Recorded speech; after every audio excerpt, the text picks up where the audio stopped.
ఈరోజు 59వ జన్మదినోత్సవం అత్యంత ఘనంగా జరుపుకుంటున్నటువంటి ఈ శుభ సందర్భంగా అన్నగారికి మరొక్కసారి జన్మదిన శుభాకాంక్షలు తెలియజేస్తూ, నిజంగా ఇవాళ మార్నింగ్ నుంచి సోషల్ మీడియాలో చూస్తే ఆ అభినందన వెల్లువ కావచ్చు, అన్నకు జన్మదిన శుభాకాంక్షల యొక్క ప్రవాహాన్ని చూస్తుంటే ఒక వ్యక్తి, మనందరం కూడా జన్మదినాలు చేసుకుంటాం, కానీ ఒక వ్యక్తి ఇంతమంది అభిమానాన్ని చొరగొంటాడా అన్నది నిజంగా నాకు ఆశ్చర్యం అనిపించింది.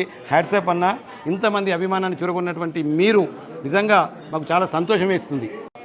ఇవాళ మార్నింగ్ నుంచి కావచ్చు లేదా మిగతా కార్యక్రమంలో కావచ్చు, ఆ సూర్యుని యొక్క కిరణాలు ఈ నేలను ముద్దాడక ముందే ఈ అన్న యొక్క శుభాకాంక్షల వెల్లో మన అందరినీ తడిపేస్తున్నటువంటి నిజంగా గొప్ప మనసున్నటువంటి వ్యక్తి మన రగన్నగా నేను భావిస్తున్నాను.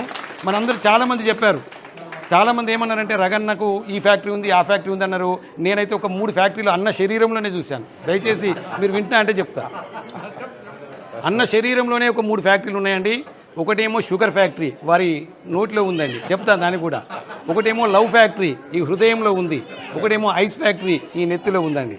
ఎందుకంటే ఆ షుగర్ ఫ్యాక్టరీ ఎంత అద్భుతంగా, ఎంత తీయగా మాట్లాడతారండి ఆ మాటలు. మనం చూసినట్టయితే ఆయన మాటలు మాట్లాడుతుంటే ఎంతో అందంగా, ఎంతో తీయగా, ఎదుటివాడు ఈయన మీద యుద్ధానికి వచ్చిన వాడు కూడా కత్తి దింపేసి కాలు పట్టుకునే పరిస్థితి తీసుకొచ్చేటటువంటి చక్కటి మాటకారితనం అన్న. అదే షుగర్ ఫ్యాక్టరీ అన్న నోట్లో ఉంది. లవ్ ఫ్యాక్టరీ అందరినీ ప్రేమించే గుణం, ఎంత చక్కటి హృదయం అంటే చిన్న పెద్ద ప్రతి వాళ్ళని ప్రేమించే గుణం. ఇక్కడ పెద్దలందరి ఆశీర్వాదం తీసుకున్నాడు. ఎంత చక్కటి హృదయం, ఎంత చక్కటి మనస్సు.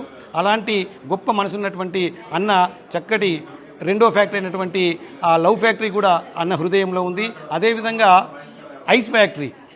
ఎప్పుడన్నా గొడవపడంగా చూసారా? ఎప్పుడన్నా గొడవపడంగా చూసారా?